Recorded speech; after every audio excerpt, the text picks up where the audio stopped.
Maligayang pagbabalik mga kasolid, Sam Goodman kumasa sa malaking offer, WBO title eliminator ang paglalabanan.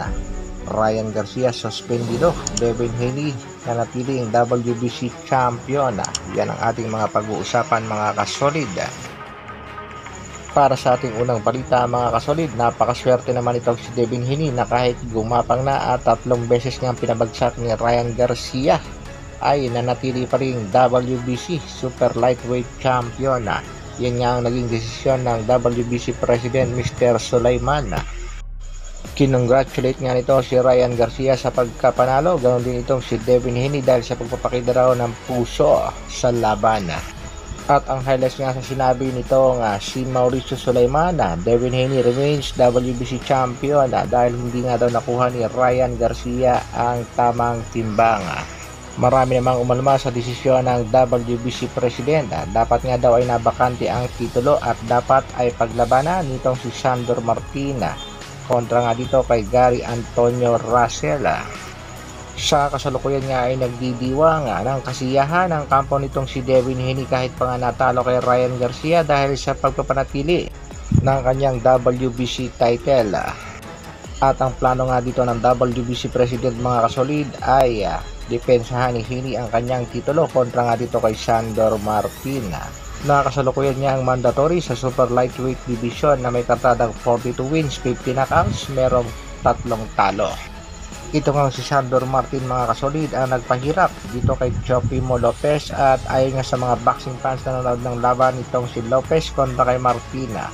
Maaari nga daw na ito pang si Sandor Martin ang nanalo sa bakbakan na daya lamang. Sang-ayon ba kayo mga kasolid sa naging desisyon ng WBC sa pagpapanatili ng titulo nitong si Devin Haney kahit natalo sa bakbakan? Hindi nga sang-ayon dyan mga kasolid itong si Gervonta Tank Davis.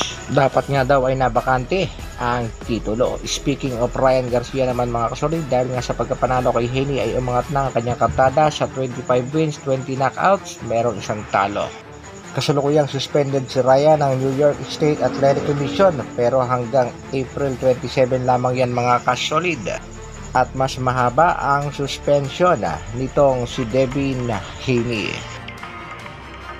Sa kabilang balita naman mga kasolid, tuloy na talaga ang laban ng ating pangbatong si 4 alas Jandrel Casimiro. Sa katunayan nga mga kasolid ay nagpasilip na siya ng kanyang pagte-training. Nagpakita nga ng lakas ang ating pangbatong si Angas ng Pinas at napuruhan niya ang kanyang coach na si Kuya Lods, Jason Casimiro. Iyan nga ang ebidensya mga kasolid.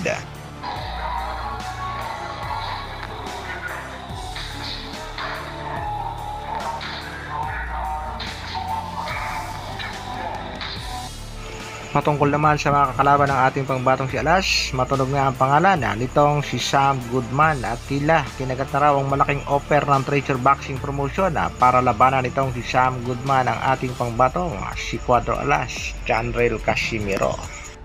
Matatandaan din natin mga kasolid na kamakailan lamang ay nabalita nga umatras ang manager nitong si Sam Goodman sa negosasyon dahil past prime na daw ang ating pangbatong si Jandrel Casimiro.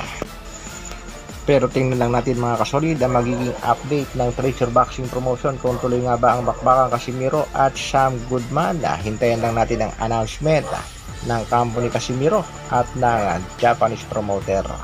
Hanggang dito lang muna mga kasolid. Maraming salamat sa patuloy na pagsuporta at panonood.